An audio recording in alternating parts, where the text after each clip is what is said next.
Good evening, everyone, and welcome to the June 27th Finance Committee of the Whole meeting. I'm calling this meeting to order.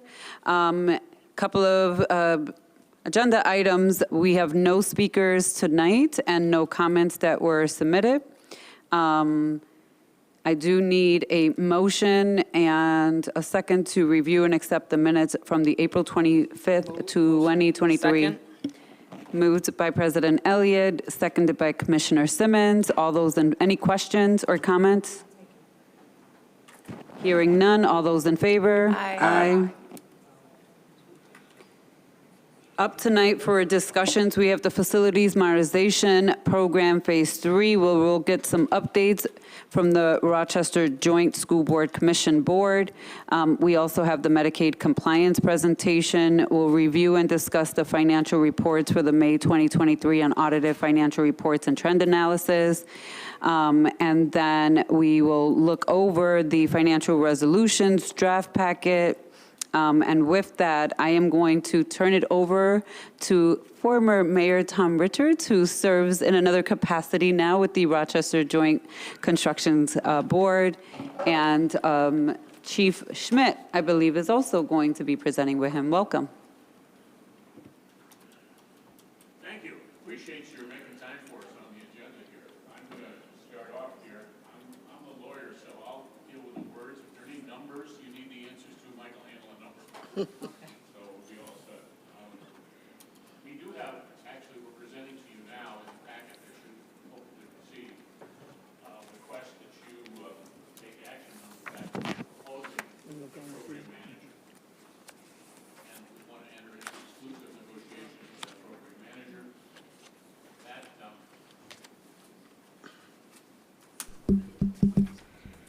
Got it?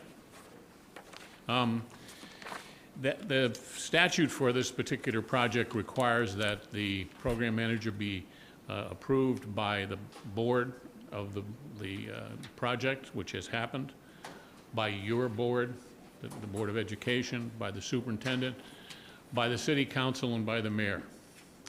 And then we ran out of people to take it to, I guess, but and we're going to take it to the city. It's being scheduled now next month, so we should have this done by the end of the summer.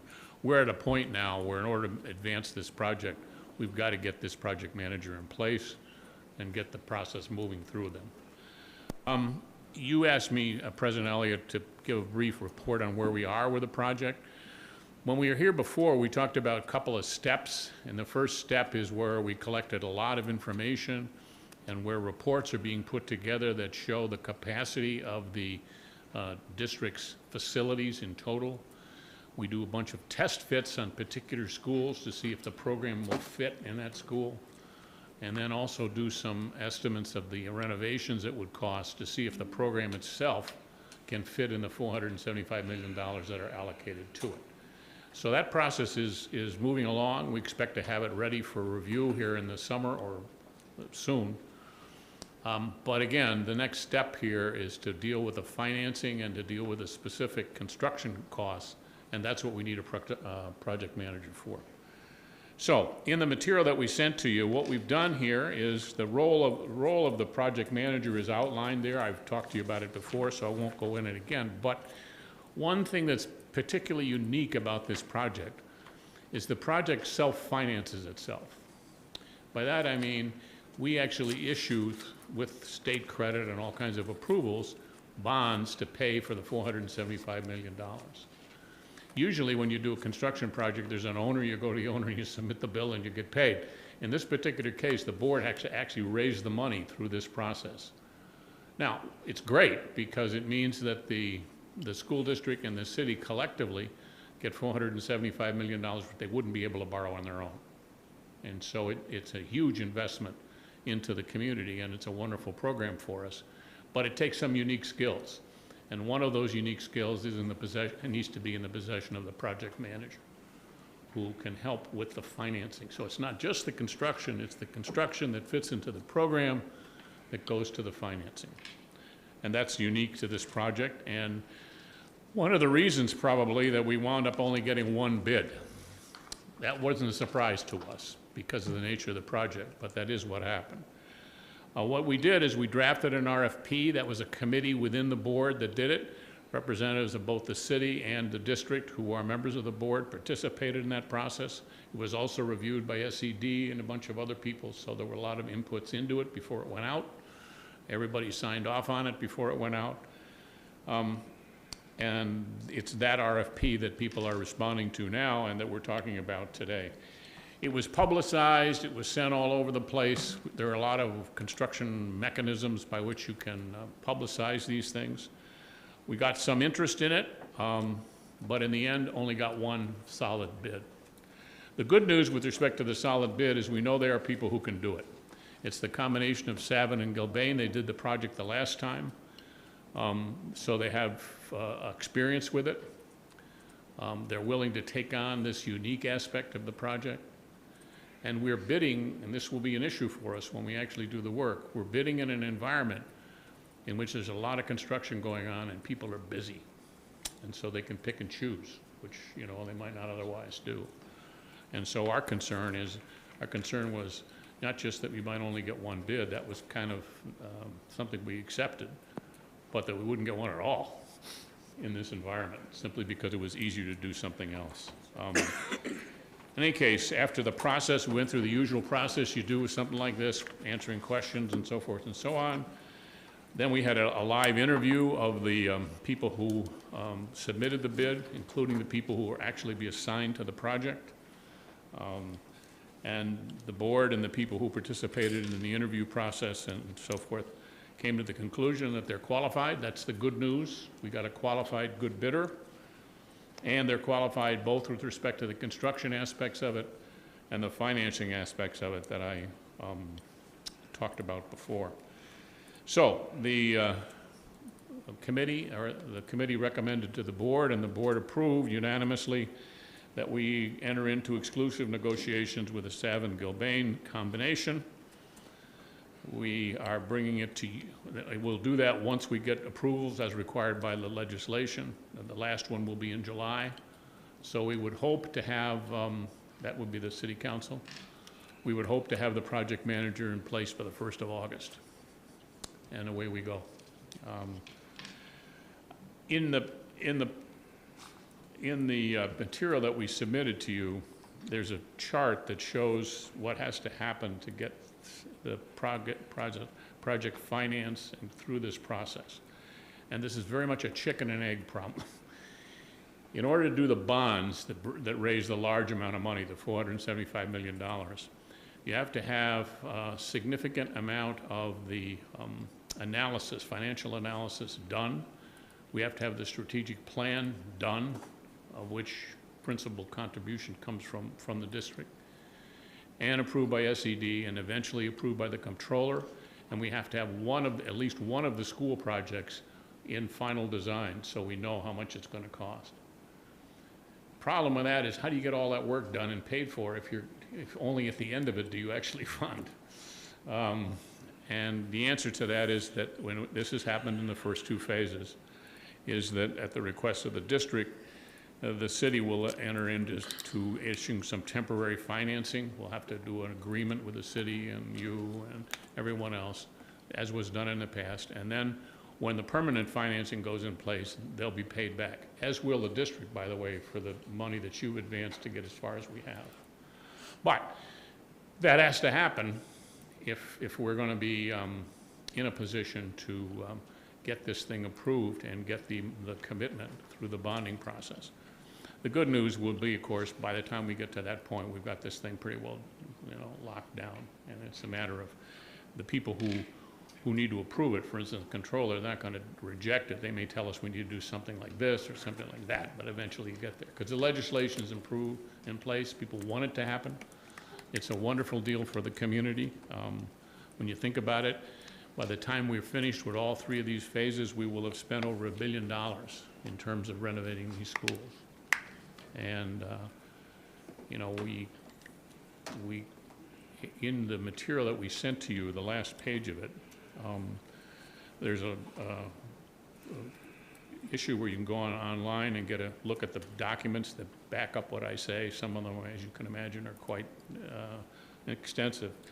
But the last one reflects the report of what was done in Phase 2 and shows you the schools that were renovated, what they look like, what was done there, how much it cost. And I'd encourage you to look at that, because I don't know about you, but there's so much bureaucracy and so many regulations and so much administration here, you kind of forget why we're doing this. We're not doing it so we can abide by the rules, we're doing it so we can modernize and renovate these schools. And when we get it done, it really, really helps. And I'm sure some of you have seen some examples of that. So it's a place to look for reminding ourselves why we're willing to put up with this and this process. So that, President Elliott, is our presentation. Mike, unless you want to add anything? And we're happy to answer any questions you might have. Okay. President Elliott? Yeah, I just want to thank Chairman Richards for his work on this. Chairman Richards has been with the board, I think appointed by former Superintendent Bohan Vargas, and has been on this project since then. So I just want to thank you, Chairman Richards, for your work and commitment to our children in the district. Thank you. Well, I appreciate that. You're leading with my age, but that's okay. Sorry. Commissioner Adams? Yeah, I really thought you were like a project manager I feel that way some days. in my mind. That's why I'm trying to get this guy, approved. But my one question was, I wasn't sure. Did you say that they're going to, in spite of being busy, they were going to prioritize our work? Right. Okay, that's all I wanted And to know. one of the reasons we had a meeting with them after the bid was to actually go through that. And we required at that meeting that they bring through the meeting the principal people who are assigned to this project. So we could look at them in the eye in terms of who's going to work on it and know that they're committed to doing the work on this project. Okay. And that they're people who are qualified to do it. That's the other thing. It can't just be anybody. It has to be people who can actually do it. So I'm satisfied with that. Okay. In the contract that we have with them, we will have the ability to insist on that and to render some consequences if it doesn't occur. Commissioner Patterson? Yes, just a quick question, and again, it's not to put you or anyone on the spot, it's just a question that I have relative to the one or single bid. Would you be transparent enough to just talk to us relative to that, why we only received one? I know there's a lot of contract business out there, but is it the difficulty of our process or processes, or, just so going forward, if we ever, have this issue, we'll have some idea of, Right. what we should change or adopt or adapt to, or? Yeah, go ahead. So I'm going to take a little portion of this. I think the legislation that is put forth has a lot of parameters on this phase for us because of how they felt that Phase 1 or 2 was handled, truth or not truth. There's a whole lot more stipulations around this project for Phase 3. So it wasn't as an appealing of a process for many to go forth and bid on, especially since there's a ton of other work out there for others to do. This was one that didn't appeal to a whole lot of people, and if Tom has Right. anything you could add. Yeah, I think the other thing that would be true no matter what would be the fact that this is a very unique job. That's why I emphasize the ability to also work on the financing. Most construction managers don't do that. In fact, very few do. So this project has a unique set of qualifications with respect to it. And that narrowed the field down right away. Even in the state of New York, where these projects have existed in other places, our program here is more complicated than, say, in Yonkers, where they're building a high school, which is I'm sure it's a big project, but it's a pretty straightforward, way of doing things. So our modernization process, which was insisted on from the beginning, makes this unique. And we knew we were at risk of this. I mean, we were not surprised with respect to it. But I've been, in government for a while, like all of you, and let's face it, folks, when we make these things complicated, we make them difficult, we add all kinds of administration, and we do it with good intentions, with wanting to have good results, there are consequences to that. And some of that are baked into this project. Okay. Thank you very much, Mr. Richards. President Elliott again, and then I have some questions as well. Yeah, I think this also may be more with the superintendent, but I'd like to have us all to have a conversation about this. In reference to now that we're doing the school reconfiguration, a grade reconfiguration, and, limited resources, I guess I want to just put it on the table, in terms of the grade reconfiguration and, how we are moving out in terms of developing our buildings for the great reconfiguration. And also, just in terms of various programs, I mean, are we considering, Dr. Peluso, the different programs that will they be built for various programs that we need to have in those schools? So I will take the first part, and if there's anything that you guys would like to add. So the grade reconfiguration is obviously something that we've looked at, and we have a team working on here to say, okay, what do our buildings look like, K-6, 7, 8, 9, 12, and there is an academic portion of this plan that needs to be completed. So what is our programming in K-6? What does our 7-8 program look like? And what does our 9-12 look like in all the buildings? And the Deputy Superintendent for Teaching and Learning and his team are completing that and working on that simultaneously with this. The other portion of this is looking at what buildings have been already renovated, right? What we're left with in our inventory, and then what has the best bones, best structures for us to continue to keep in our inventory moving forward, and which ones are wise investments. So that is the other portion of this that has also been completed simultaneous with the academic portion of it. And then the last thing I'll say is, in terms of the buildings looking like, or what their investment is, that we're in a different time, what we're seeing in costs of contracts and what we're seeing in costs, right? What we would be able to do with $475 million in Phase 2 may be very different than what, and it is going to be different, not maybe, is going to be very different of what we could do with $475 million in Phase 3. You know, I used the phrase test fit. That's a little bit what I meant by that. You take the program, you've already decided the configuration, and you try to test fit that into the school. So that's an assumption from the beginning of the work that we're doing. The only other thing I would add is, I think from being here now for the final stages of Phase 1 and all of Phase 2, the leadership of Dr. Peluso, as well as Deputy Superintendent Turner and Strickland, have been really essential on the front end of this process. And I've kind of seen it both ways, right? So when we are a bit more hands-off, we run the risk of having things not can be completely aligned. And that's been completely opposite. So when the grade reconfiguration work, there's members that I'll refer to as a tactical team that meets every Wednesday, that we have members of the district's instructional team as well as as an operational side of it, and then a higher level, executive level meeting that occurs on a weekly basis as well that kind of ties it all together. So on the front end of this, as our submissions will be, I think we'll really be in lockstep with everything that we've been talking about here for the last several months. And I'll just ask this last question to Dr. Peluso. I know that there's a strategic framework that's being developed, and so I just want to make sure all of this stuff is aligning. yeah, I think we're in a good time to do Okay. all portions of that Okay. with the strategic plan. All Yeah, right. absolutely. Okay, thank you. And I think, from my own experience compared to my involvement in the other phases, the district people have been much more involved this time, much more involved. That was one of the goals, because when you think about it, while there's all kinds of technical stuff in this plan and all kinds of engineering and all that kind of stuff, the plan is the district's.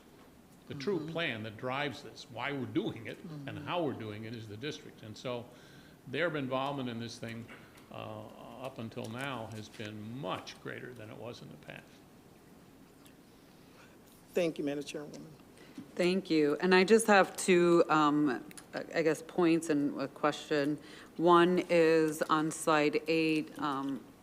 I think you kind of sent something similar to us via email as well, of like next steps happening.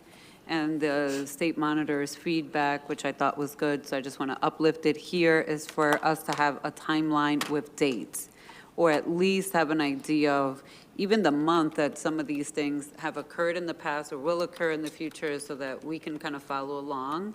And then the second piece is, for me personally, I oftentimes when we see resolutions, especially given the nature, and I get that only one person bid it, so there's only one person to discuss, but I would not be comfortable voting on that individual until I knew a little bit more about who they are, and that would not happen in a public session. That would be an executive session conversation, just to be sure. And I hear everything you're saying, but I'm also very intimately familiar with Rochester and how we move things sometimes around here, and the level of things that have gone on that should not have gone on. And I would be remiss to not do my due diligence if I did not at least share a concern around sort of having a blind vote to something as important as this. So I don't know, I know you mentioned the resolution is coming before us on the 29th, so perhaps that would be the time to maybe, and I don't know if other commissioners are interested in hearing about this individual, who they are, their background. And I just have to put this out there, and I can have an off-record conversation with you about some concerns I share around Phase 1, Phase 2, and certain people involved in the project who really shouldn't have really even been involved in the project. But not their fault either, right? They were kind of sort of put in those positions as well, and I just don't want a repeat of some of those things. So for me, I would want to know who the individual is, what their background is, even if they were the sole bidder. And I understand having it be so complex that only one person came back. I would push back on the state and say this is too complex for one person to do. Can we split this so there's a project manager and a finance person separately supporting that person because they don't have that skill set? So I don't know if you would be available on Thursday for maybe an executive session Sure. with the board if it comes up. One thing to, maybe I may have left the wrong impression. I'm happy to do that, but we're not talking about an individual here. We're talking about a firm. It's a combination of Savin, which is an engineering firm, and Gilbane, which is a large national construction company.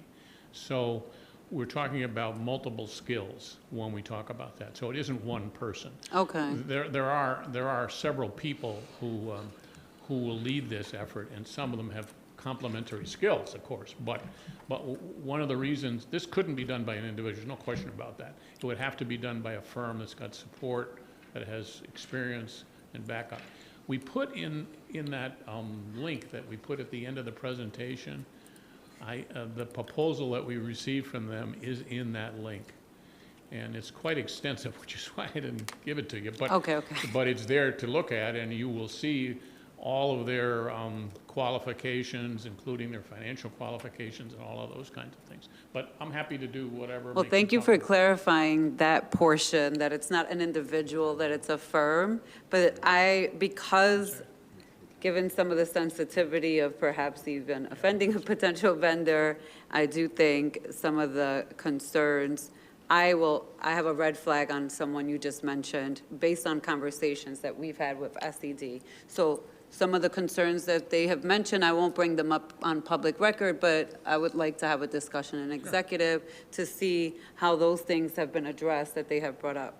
So I will just leave it at that because I don't want to cross the line of offending anybody, because it's not personal to them, but I'm doing my due diligence, especially since when President Elliott became president and I became vice president, that was the first shift in leadership in a long time. So for us to meet with SED, we learned a lot of concerns that we in the past had been kept in the dark by our previous president, and that's just what it was. They didn't share that information, never came to us. And so many of us as commissioners were sort of in the dark about some of these concerns until that meeting occurred. So I would recommend that we do have an executive session, a brief one, let me just put that out there, not today either, and see if we can dispose of you on Zoom before the board business meeting, except I won't be available till 6, but yeah. The other question, I think you asked about dates. It arose out of that schedule that I gave to President Elliott. One of the issues that we need, one of the reasons we need to get a project manager in here, we need some dates. And you're not going to get reliable dates till we get a project manager here and do some real serious planning. Okay. And I don't That's want to fair. give you something that, that I don't have any basis to really conclude. At the present time, the dates we'd give you are what we wish would happen. And we can't build on a wish here. So one of the reasons for getting these people in place and their skill set in place is to produce exactly that. And you'll get it, but you won't get it until we get them in place. Thank you for that clarification. It's an excellent point. Like, that's what you're waiting for. It makes sense. I just want to put that out there. All right. Thank you. I don't think there are any more questions or comments for this topic. Thank you both so much. Up next, we have Dr. Mike Sosa. Come on up. He's going to be doing our Medicaid compliance and presentations to the board on the magical world of Medicaid. Good evening. Good evening, President Elliott, Commissioners, Superintendent Dr. Peluso, deputies, administration, welcome. My name is Mike Salsa. For anyone who does not know who I am the Medicaid Compliance Officer for the City School District. I am your eyes and ears, myself and the team, that we consistently, throughout our day, are checking compliance items, documentation, working with the departments and special education related services on an ongoing basis, making sure that the claims, when they're submitted, they're appropriately meeting the New York State requirements, making sure that they're audit defensible, and making sure that they're all on file and ready for any potential audits for a state or federal audit. This is what we do on a daily basis, and the importance is it's essential because not only the reimbursement that we get back, but there could be potential fines and other payments that would have to be made back if inappropriate claims were submitted to the state for reimbursement. There are many challenges that we face that in today's presentation we will cover. We will be touching on some of those items. I do need to give you a heads up on some of the challenges that we faced on the Medicaid consent, the SIN, prescriptions and orders. There are some new things that are coming down after meeting with the New York State Commissioner of State Education, where some of the regulations may be lightened. So, for example, the Medicaid consent could possibly go away, which we no longer will need to receive that. That does impact our district. SIN numbers, trying to identify which kids are Medicaid eligible or not has been a struggle not only for Rochester but for districts across New York State, and trying to identify them and get reimbursed for them has always been a challenge. Each of these items that we cover are well over $1,000+ per child that we would get reimbursement back to our district to help pay for those costs that we provide the services to our students and the health-related services for students with IEPs. So we have a compliance priority, we have a finance priority, but also academically, as we know, when students receive their health-related services, it also helps them from an academic standpoint within our district. So that's a very important part, because from the point of the referral through the IEP process and until the child is placed to receive related services, that if there's any point of time within that process that is delayed, held back, or something that is not implemented immediately, it could have impact on students who are Medicaid eligible for reimbursement for the district. So as we work with the departments, we identify anything that we may see, and we work together and making sure we capture that and making sure that the documentation supports the services prior to submitting those services for reimbursement. On the next slide, I have provided you is an agenda of some of the items I would like to review for this evening. There are a lot of items that we have to do in checking and reporting. The first one I've identified for some of the certifications and exclusions that I wanted to share with you and give you an update. Other items there is I need to close out some of the prior communication that I provided you in regards to audits and things that the district still needs and recommendations that I made. I also would like to provide an update on the new service management with Frontline, which documents our services, and we are waiting to submit claims from the new application, and I'll speak a little bit further when we get to that slide. And then there are some other items I would like to talk about. What's the status of our current and past Medicaid revenues? Also, there are other items that we're going to bring up about the potential reimbursement that are impacting the district in addition to other recommendations that I have. The next slide, which is covering, these are a lot of items that we have to set up and making sure that providers' information is correct. We're checking their licenses, making sure that if there are any whistleblowers or reports to the Medicaid office, that we halt the claims and make sure that we protect the district from submitting any improper claims. And then if there are other areas that are not at risk, we will continue to move forward so that keeping the cash flow, making sure the documentation is being completed. So a few of the items I just want to point out, the exclusion checking for providers, we check that on a regular basis. At this point, there has been no excluded providers for the district. A second item is the whistleblower hotline. There has been a report to the Medicaid office. We have started an investigation already, and we will have additional findings and outcomes in soon upcoming meetings and working with the administration to find out if there's any potential reimbursement improper submission of documentation and billing. Just a note, to date, we have not submitted any claims in this area, but it is under review, and we'll have additional information for you at a future time. Additional items that I just want to point out, there are other criteria just before we submit the claim that if they're not in place, again, just like the special education process, they have to be in place, or their validation errors that will kick out will not allow those claims to go through, where we're constantly working with special education and making sure all those essential items are in prior to the reimbursement of those services.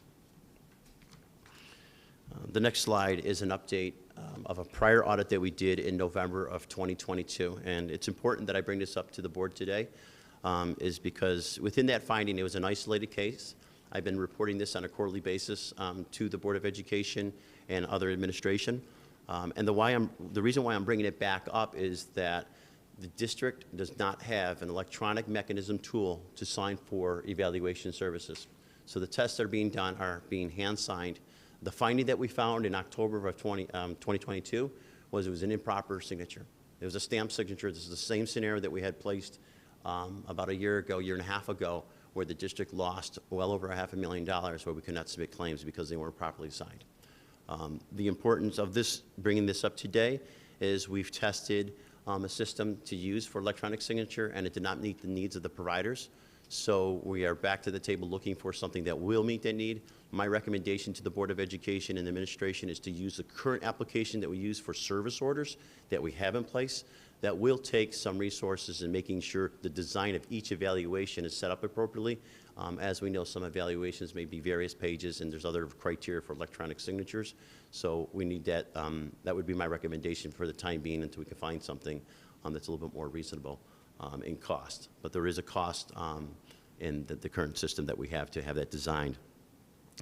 I made other recommendations in the audit that was completed and submitted.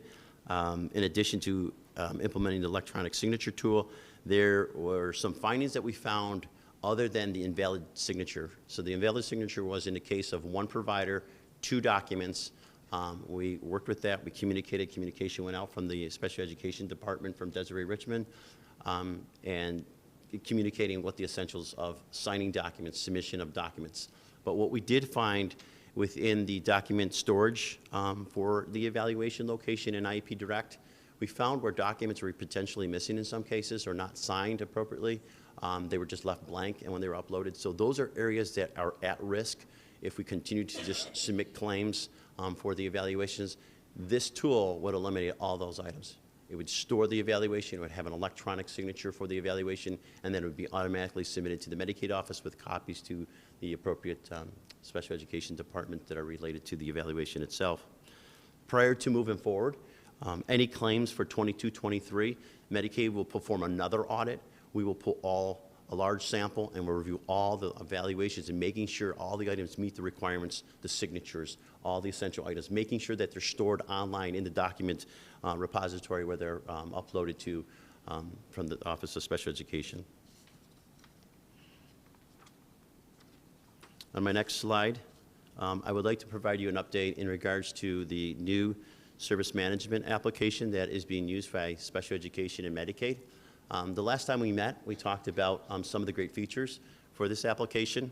We rolled the application out for service providers to document their services in September of this year. and that has been worked out great. There has been a lot of resources that we provided them. There has been weekly support from Chief Desiree Richmond's team. We met weekly, we met monthly. There was all kinds of resources that went to that rollout. Another benefit of having this application in place is that providers are able to assign their caseload electronically. They'll be able to see now, in the current year, students when they're available, essential times, because their schedules are uploaded into the application, and they have color codes on when are the best times or times you cannot schedule student services within the application. So it is a plus and it is a benefit for our providers. One of the areas that we are having the challenge on it was not meeting some of the validations for the Medicaid reimbursement to meet New York State guidelines. So we are working with the vendor to have those modified, and we will have an alternate ways of submitting claims if those aren't corrected soon. We are looking at a window of 30 days or less to be corrected. We have received the data for a second time, making sure that we're doing those validations of the data and making sure they cross-check against the guidelines. If they do not, we have alternate ways of submitting these claims. We still have access to the old application that we submit our agencies through, and that was going to be phase 2 of rolling them into the new application, which we held not only on that, but we also held on submitting claims until all the appropriate items are being met for reimbursement.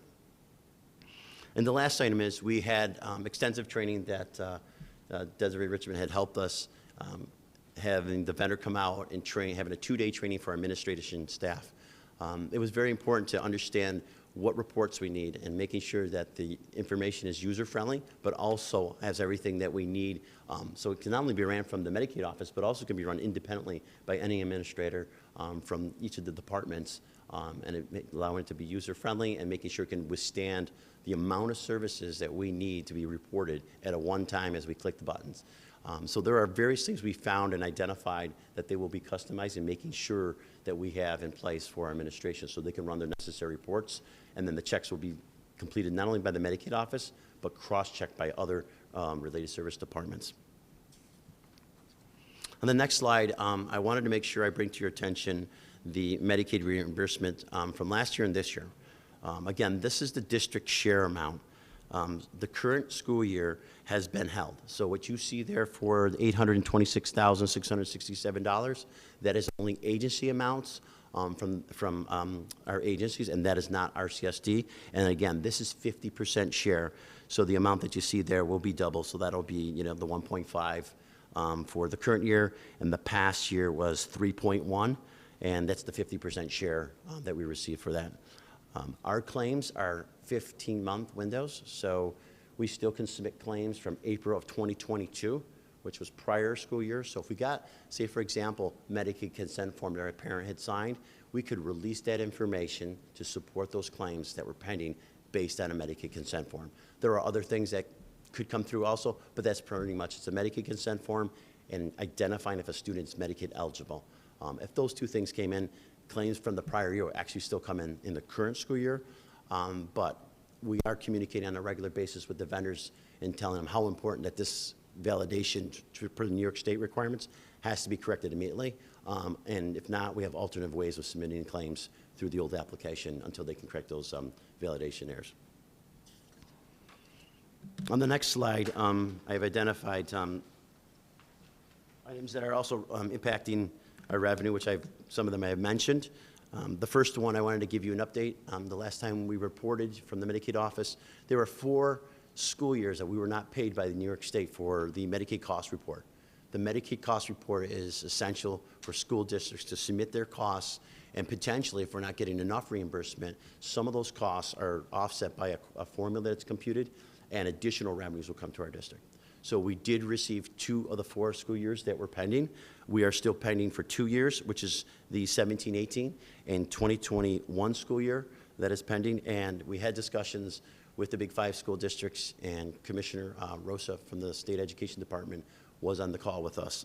She did confirm with the Department of Health, who was also on the call, that we would be paid for 2021 in 3 to 6 months, and 17-18 was on a waiver hold. They did not explain any further why that money was on hold, but this money could be another $500,000 for the district. So that's why it's so important. Other items that I'm going to touch base on in the next few slides is to talk about the parental consent, SIN numbers, and then also service orders and prescriptions.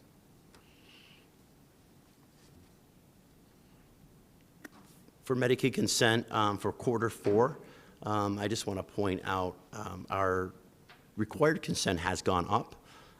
And you can see it's still a struggle and a challenge where we're missing just over 1,000 consent forms. We have done a number of things in this area that we have rolled out and preparing for with the support of Desiree Richmond and her team. But one thing that I want to bring up that I think is very important here is in our discussions last week, and it was with Commissioner Rose on the 20th, that the regulations for this may change. So we will find out more information. We're hoping by the new year that we will hear good news, that this will go away. And when students are applying for Medicaid eligibility, some of the requirements there will help and meet the school district's requirements, and other things that we have in place, like annual communication to parents of what their rights are, will continue. So we're hoping that this could be a big win for not only for Rochester City School District, but for all districts in New York State and other districts, because this will be a federal regulation change if it goes through.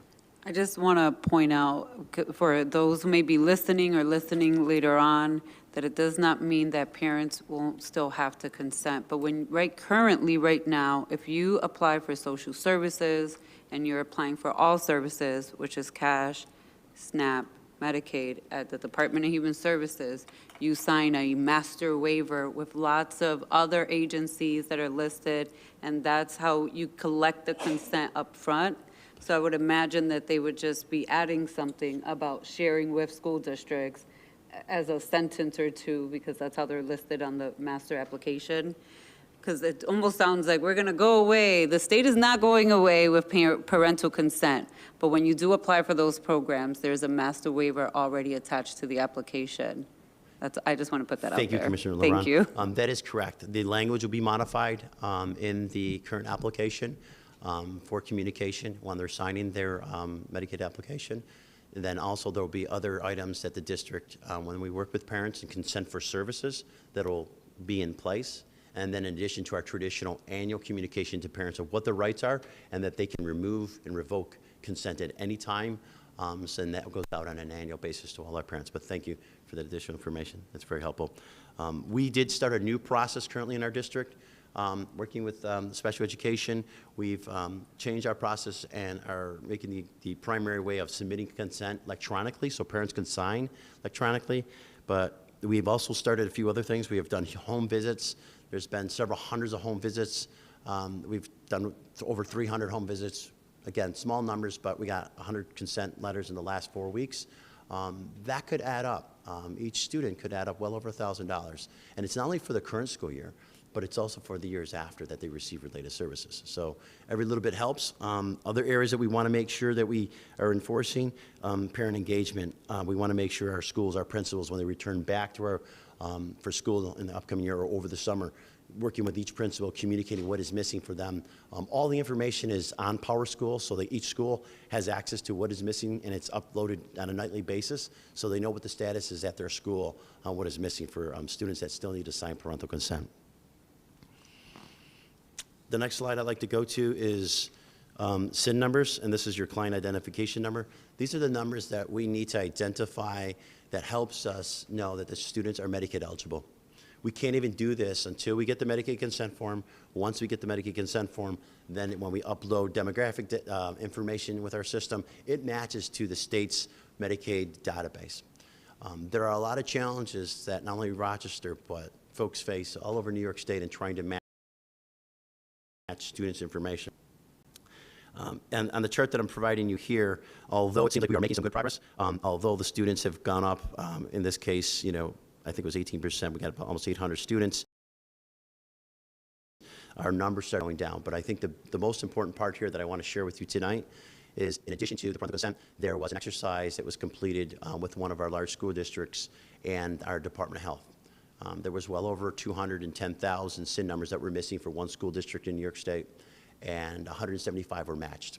So by next Friday, we are waiting for communication from the State Education Department or the Department of Health, in talking about a new process where we will be uploading files and missing SIN numbers for each of our districts and sending them securely and protected files so they can do the match for us through their algorithm that they have in place, and making sure all the confidentiality and restrictions are being met, and making sure nothing is released out. But in that process, that's what we're currently doing now in our special education system, but there are nuances that are not matching. Could be the middle name, could be extra spaces, could be a student has 2 SIN numbers. It will just reject the claim and it won't match. The algorithm that they put in place seems to be working because they have other checkpoints that they're looking at. And it was very interesting and exciting to hear how many matched out of 210,000. That we have never heard numbers in those percentages to date, and how well that's going. So currently, right now, we are missing 1,400 SIN numbers for our students. Prior to that, it was 1,600. But if you look at the eligible number of students, that has gone up. So overall, we had an additional 1,000 students that we captured parental consent for, because if it went down 200 from the prior quarter and we went up almost, seems like we did capture about 1,000 students. So we are making some progress, but I think our hope is to see what the state has for us in support. Another venue that I would like to thank Vice President LeBron. She's been working with us. We've been submitting files to our local county, 100 at a time, and it takes about 2 months for them to turn that back around. In that submission, we're about to usually match about anywhere from 40 to about 50% of the SIN numbers, so it's not capturing the total population. Again, it's trickling in. New students are coming in, so we're just barely keeping afloat. I think this new process with the state will probably make the biggest difference. But I thank you for all your help. I still want to push for additional support. I know the last time we had met, it was that we wanted to maybe just submit a complete file to our Monroe County and see what they can maybe do a one-time project and seeing how many they can match over either the summer project or in the fall, and what resources they might need to do that. So we can kind of be ahead of the game, because I know at the state level it may take a little bit longer to get these numbers. The next slide is another essential item, and I've been working very closely with special education in regards to prescriptions and order documentation. It's essential that we get this documentation to diagnose the student or identify the reason or need for services, and it's one of our main validations. In this area, we have made progress. And if you look at the numbers from Q1, we started with about a little over 5,700 students, 5,700 service lines. These are service lines, each service line on an IEP. To date, as we ran this data, it's a little over 12,000 service lines. With those numbers being said, the number of missing orders have actually gone down, started to go down. So what we're seeing is a lot of the orders are being written with all the support from the departments that we're working with. I just think some of the challenges that we face right now are just trying to get timely orders, and we're working with the department by communicating which ones those are. If a student is classified with the related services and they need a prescription or order, there are some time frames that they're supposed to be writing those orders in and submitting them through the current applications that we have. In the numbers that we have and working with the departments, they're providing us a lot of feedback, so we thank them for providing that information. These are in the cases where students may be withdrawn, dismissed, not receiving services yet. These are students that we actually have identified as missing an order. So with that information that's being provided to us, it helps us clean up the data and then report back to them a more accurate number, because again, we're only pulling from the application from the Medicaid department, and they're providing that feedback so we can have cleaner data and more accurate data as they're giving us that feedback. That number is less than 10%. The ones that we're identifying as transferred out, dismissed, withdrawn, even possible human error on our behalf as we're entering these, something could trigger out, or if there's been a change in the IEP services. So if the frequency, ratio, or duration of the services change, you will need a new prescription to support those services. In addition to annual review time. If there's an annual review, that's another time that you'll need a new prescription for the student services.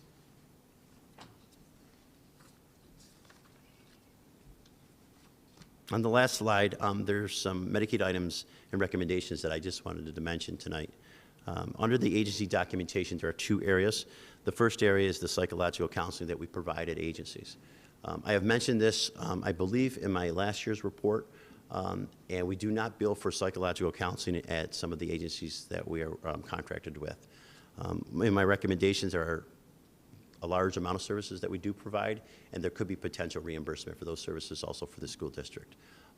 Currently, right now, they are not writing prescriptions that will support those services to make them Medicaid eligible, but I'm sure there are other things that have to take place first to even get to that. But I do want to bring it up at tonight's meeting. And then secondly, skilled nursing services. We receive the nursing logs from the agencies, but they're not document them into the application itself. So it's great that they're giving us stacks and stacks of these logs, and these logs have to be manually entered one at a time. If you needed the data at some of these locations, we want to make sure that data is accessible to us and then also is reimbursable for us. So it's a win-win situation of not only knowing what's going on with a few clicks of a button, but also having the reimbursement capability if we choose to do so. The second item here that I wanted to recommend is we provide a lot of compliance information back to special education and all the departments. I think what we wanted to do is we also want to, in return, to help identify compliance items so we can work more proactively when we provide information that something's possibly missing or if there's an issue with a child or services. We want to make sure that that information is also communicated in return so we can proactively work as we're reporting this information, if it's a student or a documentation, where we can address those, or even have to remove them off a missing order list or something with an IEP issue that we're identifying, but we do not know about it until at a later time. So I just want to mention that and working in more of a proactive way. And we meet regularly with the team, so I would like to maybe, well, we're meeting on a monthly basis, not only Medicaid's reporting, but also the departments are reporting back on those compliance items so we can have cleaner data instantaneously. And the last item that I wanted to mention tonight is if the district can consider to have some type of application or tool to monitor the related services from the IEPs compared to variances on the student's attendance. So I don't know what that would look like or what type of tool.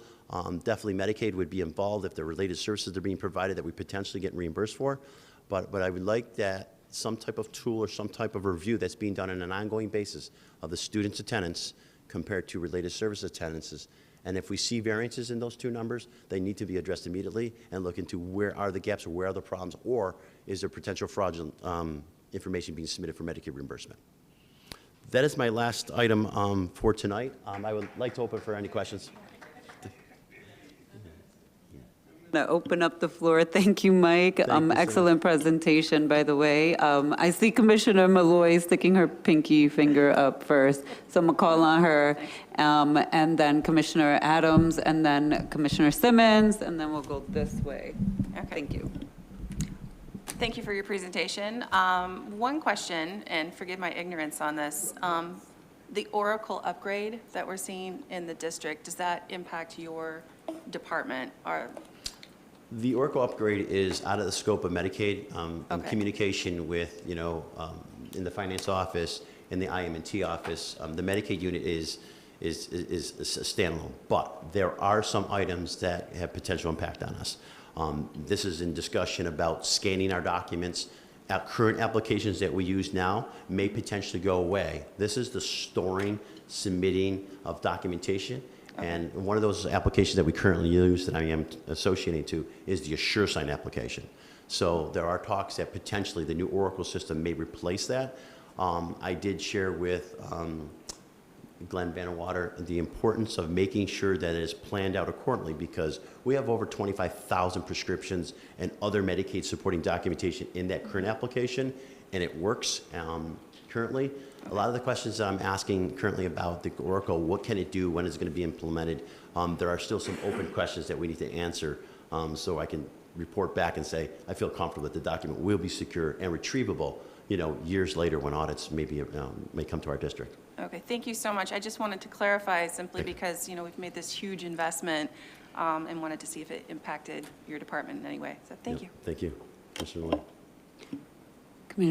Commissioner Adams, sorry. Yeah, I just want to say I appreciate the job you've done on this presentation today. It was, it was on. Thank you, sir. So I I just appreciate want it. to tell you thank you. Thank you so much. Commissioner Simmons? Yes, thank you again for your presentation. And of course, I applauded at the end because that tool that you mentioned, that would be phenomenal. And so I understand that, like you said, it'd have to be curated and figure out what that would actually look like. I'm sure you would be leading identifying some of the components of that. And just wondering, a guesstimate, because I know you don't have necessarily an answer, but how long do you think, would you have that? Do you think mid-year, mid-school year, or? That is my recommendation for our administration to support. And it would depend on what type of tool that we'd have to research into. Is it something that we can do automated, or is it going to be something more manually? So I'm sorry I don't have the correct answer. If you Well, gave me I know they're going to do it, but I'm saying, like, ideally a timeline, if this, like, based on what you have to respond to here, it would be help. I know. So tell me, Superintendent, they telling me to look at could I- you. Well, yeah. Never mind. Because this is, once again, this is a recommendation to make sure Yeah. that we're there. Right now, this would have to be done by hand. Right, we would have to Yeah. hand do this. We don't have a tool. We would have to start to find someone that could help us build a tool like Right, this. and that's what I'm talking about, the building of the tool, not I know you'd have to do this by hand right now, but the building of the tool. We would have to work with either a vendor, a partner, or see if our IM&T people could do it, right? There'd be, I don't believe this is something that could be done in 3-4 months, right? This is something that's Right. gonna take a little bit more time than that. Yeah, I was just wondering, like, who you would have to identify and how long it would take to even identify those pieces. Do you think by mid-year, you might have identified what's needed? And that's more what I'm, not Yes, having the tool. I think that is a better, to Yeah. have an actual tool versus being able to identify how we Yeah, could so let go me about make it, sure yes. I'm clear, Yep. not having the actual Perfect, tool yes. mid-year, but I think identifying we could what's needed report and what that could look like. in Yeah. up to in 6 months, Yeah. what it would look like, what it would take to get a tool like this That's what I was done. looking Yep, for. Thank you. absolutely. Thank you, Dr. Thank Paluzzo. Appreciate it. President Elliott?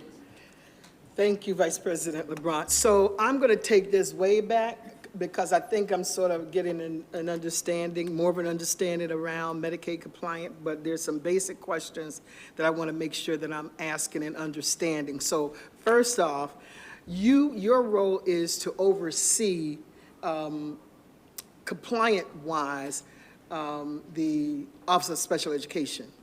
Am I saying that in some way that aligns with what you do?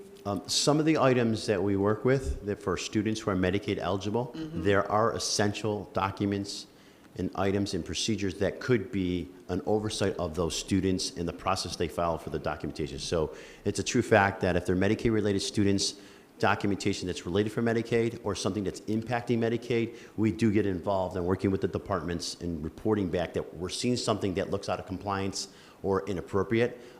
Immediately what we do is we would stop and halt claims and then report it to the departments and the chiefs. So I'm making an assumption then that all of the Medicaid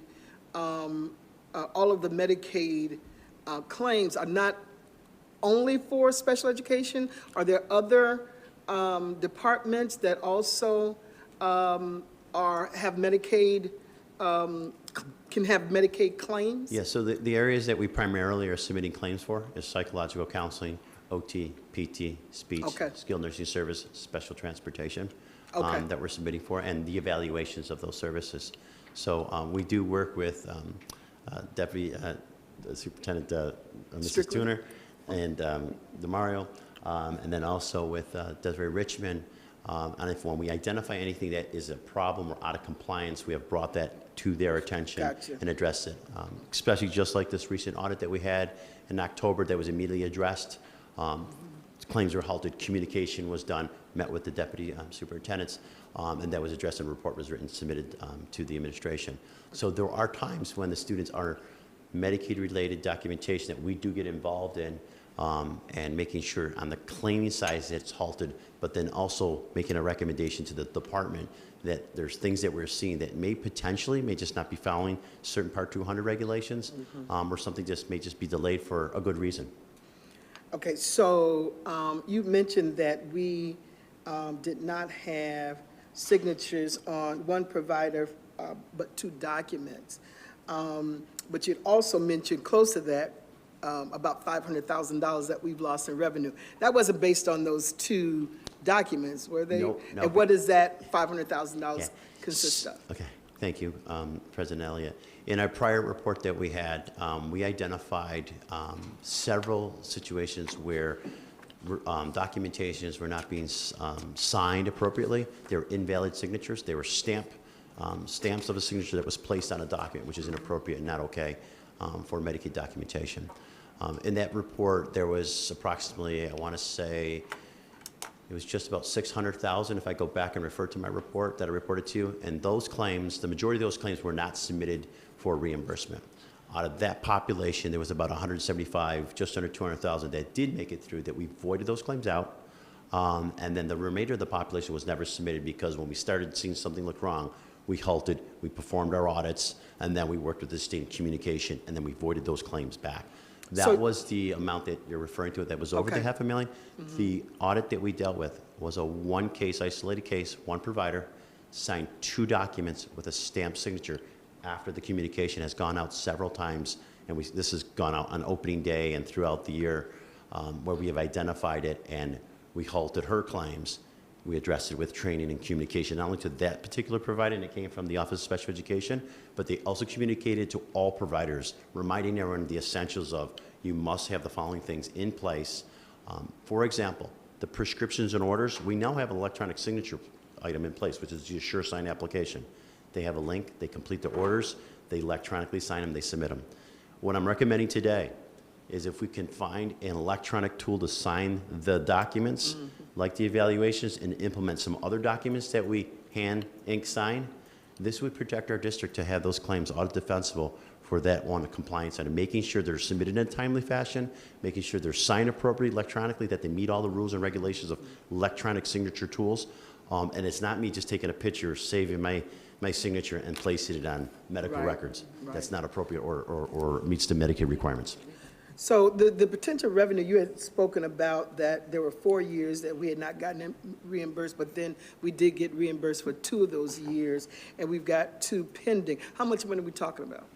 $500,000, could be potentially $500,000 that's still pending at the state that's owed to us. One of those years is 2017-18, and the other one is 2021 that is pending. Okay.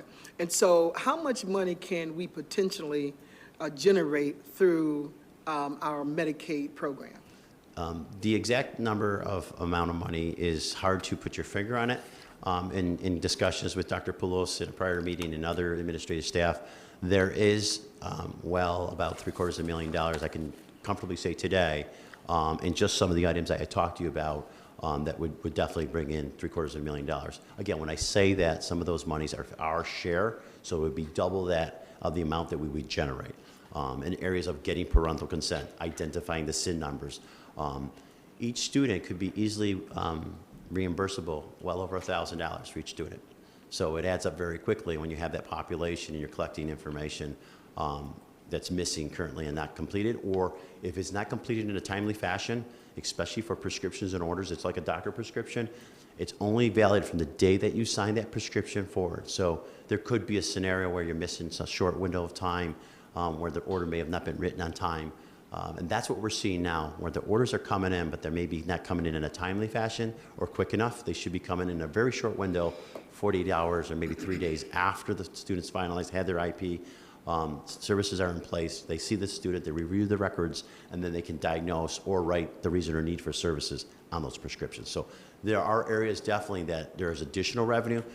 President Elliott, it's hard to put an exact number on it, but definitely $750,000, definitely additional revenue in the areas that I just shared with you tonight that's available.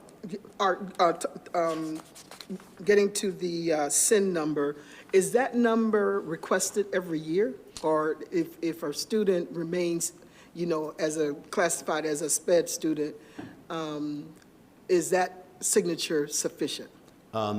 The SIN number is maintained for the student, for the life of the student, unless they become unenrolled in the Medicaid program for some odd reason. And in the examples that we've seen when we've been looking at that and worked with the Department of Health, there were some case scenarios where some students were applied 2 SIN numbers. If those services are submitted, they get rejected for whatever reason because the application of the system. And I think what I'm saying is, I said the SIN number, but I actually am thinking of the signature. Do you have to get the signature every year? No. The Okay. parental consent is a one-time parental consent Okay. for the life of the child's IEP. Okay. My apologies Yeah. for that. I think that, oh, and then just I don't know if this is a question for you, but just a general question. Does every student who's a special education student have an IEP? Maybe I'll ask that to Dr. Peluso. Yes, every Okay. student that's Okay. student with a disability has an IEP. All right. I'll stop. Thank Thank you, you. Thank you, President. thank you. I had a couple more, but I'll stop. Commissioner Powell, any questions? Commissioner Patterson? Let's see, okay. Mike, thank you for a great presentation, even though I don't have to know everything in that area. I think you did a good job giving us a general knowledge as the ones who are not proficient in that area. Thank you so much, So, Commissioner. yeah, definitely. So in an effort not to be redundant, some of these questions have already been asked and answered that I had, and so I'm good. So thank you for your presentation. Thank you, Commissioner. Appreciate it. And then just a few things.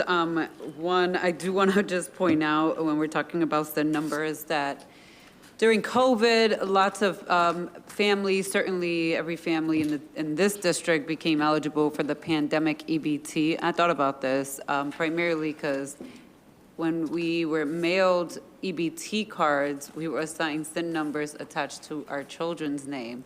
So when you think about how you get a duplication of a SIN number, there's another arm that way that they did not think this through, that now we potentially are bogging down the entire system with these double duplications of SIN numbers. And yeah, it's very confusing, and so I just want to put that out there for families.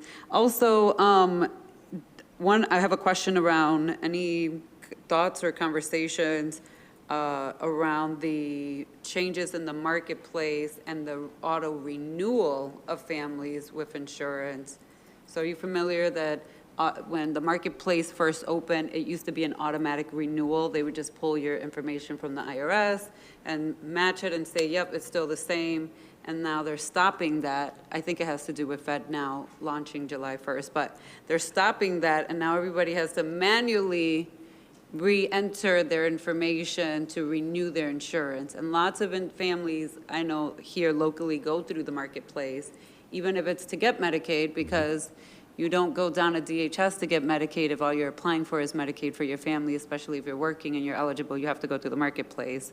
So any conversations around that change happening? Because I know for me, we have 2 navigators on site, but we're planning to kind of beef up July 1st, the outreach efforts to individuals that they're going to lose their health insurance, even though they're still eligible, because they have to actually go back into the marketplace and renew it manually, and it's not automatic anymore. The conversation that have had in regards to that is with the Department of Health and our contacts. Their feedback is that they are struggling to get parents and families back re-enrolled into the program and trying to identify them then for our benefits for the reimbursement. I think the essential first part is making sure that they get they get the benefits available to them. But there is challenges there. That is part of some of our challenges here. So it's kind of a double-edged sword where we're trying to get some of the reimbursement back, but primarily the most important thing is getting them the services, getting them the funds and support for their needs. But all we are hearing is some of the kickback or feedback from the Department of Health, and their challenge is trying to get the parents back into re-enrolling because of, through the pandemic, that was the biggest struggle that they have, where the numbers have dipped down and they're trying to get everyone re-enrolled. Yeah, get people back on. Okay, and then just lastly, I know President Elliott sort of had alluded to a question about revenue, but this is more of reimbursement. We already endured the cost, because we can't, and we won't, we will still provide those services and those evaluations to students. All we're doing on our end is trying to get our reimbursed for our upfront costs.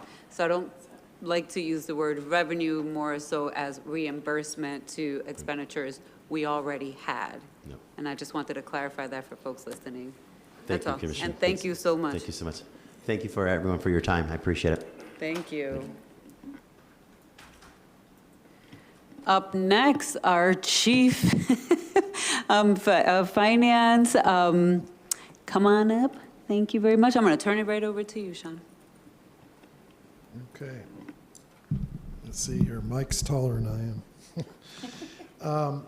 So you have in front of you, you have the financial statement report through May 31st. And from last month, we made some adjustments to the format. We added some information to hopefully make it more informative.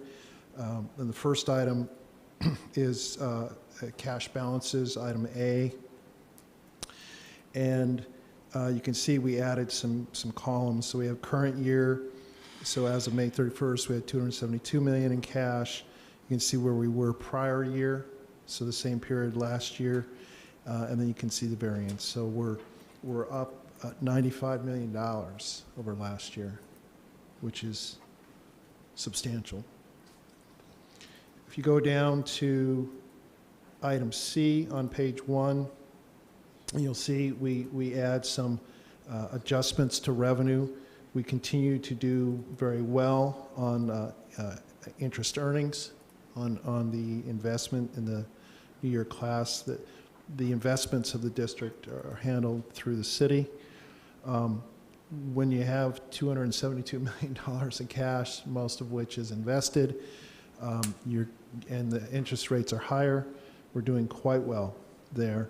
And then there was a couple adjustments for reimbursements, one for our health self-insurance and one for our workers' comp self-insurance. Go to page 2,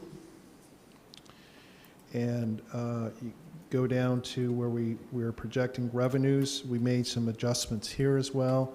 Got a little bit busier, but trying to get some information, clear information to the board. If you look at the general fund column, you'll see that our estimate for the year is $827 million, and so that's versus the budget of $826. So we're up about $1.2 million, what we're projecting, which is 0.1%. So that's basically as close as you can get there. So that's good. We're on the plus side, but we're not way over on the plus side. So we've appropriately estimated our revenues for the general fund. There's the same calculation for special aid, the food service fund, and then total overall. Total overall, we're projecting to be up $11 million on revenue over the budget, which is 1.2%. The bulk of that is we have received grants along the way the year that obviously that came during the year that we didn't anticipate, that we didn't budget for. So that creates a positive surplus there. If you go down to item D, and you'll look at again, another item that we added here is a percentage at the bottom. So you have the general fund, and you'll have how much available appropriations we have, funds that weren't either expended or encumbered as of May 31st. We had $111 million left, and that's 13.2% of the budget. And if you just kind of straight lined 1 month left, June, 1/12 is 8.33%. You compare that to 13.2, so we're under on our budget as well. So this is where you want to be. You want to be a little bit over on your revenue and a little bit under on your budget, and so we're in good conditions there. Going to page 3, we'll have the summary for CRISA and ARP under item E. And you can see that as of May 31st, we still had $26 million in CRISA and $114 million in ARP. Now the CRISA funds are what those funds, we get to the end of this month, this week, we will be recoding. We'll be looking at expenses that are currently charged to the general fund that are eligible to be charged to CRISA, and we'll move those expenses from the general fund to expend the remainder of CRISA. The ARP funds moving forward, roll forward, that they have another year's life, 23-24, and that was included in the budget that the board previously approved in May. Going down to the bottom, page 3, item G. You can see here, we also added some more information here, the current month spend. So you can see what we call cash capital and bond, which is our debt resources, and the balances we had remaining and how much we had spent in the previous month. So from during the month of May, how much did we expend in those funds? Again, fairly minimal amounts. That will be gearing up as we go into the summer and facilities starts really reworking during the summer when students aren't there, and we do a lot of projects that are larger, more comprehensive. Go to page 4, item H, and you can see it says facilities plant security, $150,000. So the board had previously had allocated $7 million from fund balance specifically for safety and security issues in our schools, specifically external to the building. So a lot of fencing, a lot of barriers, bollards in this case, and those expenditures will start coming through. That money was moved into what we call the H fund, which is our cash capital account. So that will continue. So that money will be there, and that will be spent as we do these projects. And so you'll start seeing a lot of expenditures coming through as facilities gears up to get those products ordered and designed. A lot of work to do. It'll take quite a while. We have a lot of facilities. We have a lot of fencing to put in place.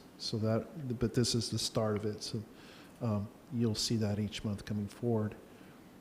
Our school services fund under item I continues to be strong. We're still running a surplus.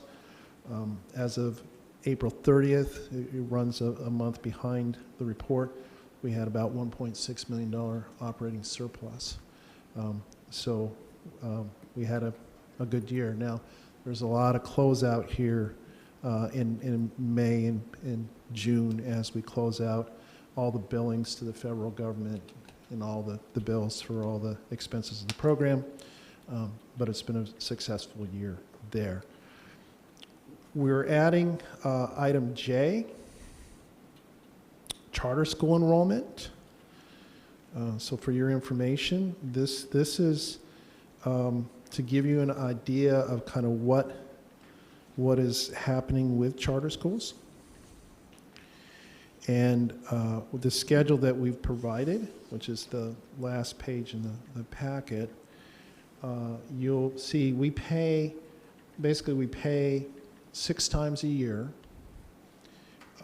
every other month, and you can see what the enrollment was for 22-23 in each of those periods when we made payments, and then we have a comparative to the prior year for that same period.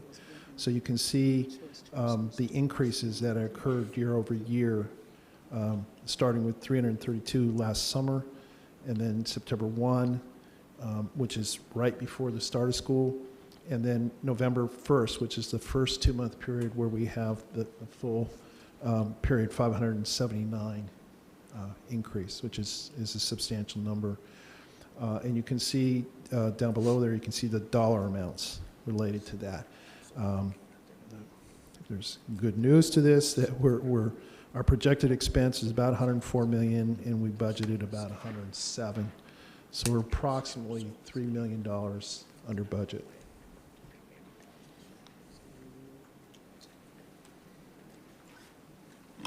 Thank you, Sean, especially the last part.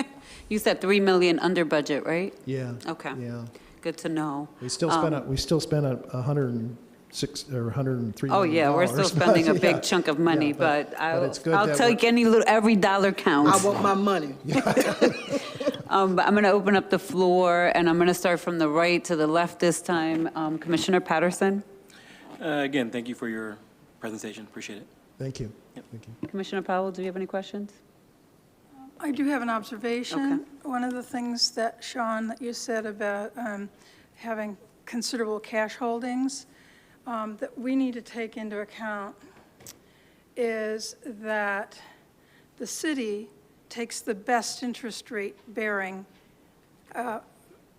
accounts or banks for themselves, and we get second tier. And that's a fact. If you need receipts, I'll get them to you.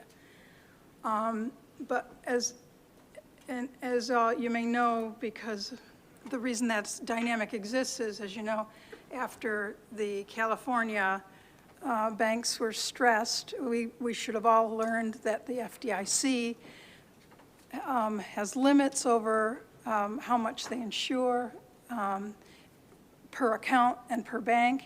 And so that's kind of why it's an issue. So the city basically surveys the bank accounts they have at their disposal and the banks that they might open an account in, and they take the best interest rates for themselves. We should be negotiating a fiscal independence agreement that gives us equal access to the high interest bearing accounts because it's, you know, it's in the interest of the city and the RCSD to bring in the highest interest rates possible. And so I just urge you to sort of tuck that away in your future interactions with the city and ask if they couldn't be a little bit more generous with the good bank accounts, whatever. Right. And that's a constant state of flux, right? Right. Banks compete with each other for customers. They compete by raising, say, the interest rates they offer in environments where they think they can do that and still make a profit. So we need to be a player at the table. Right. That's all I have to say. Thank you.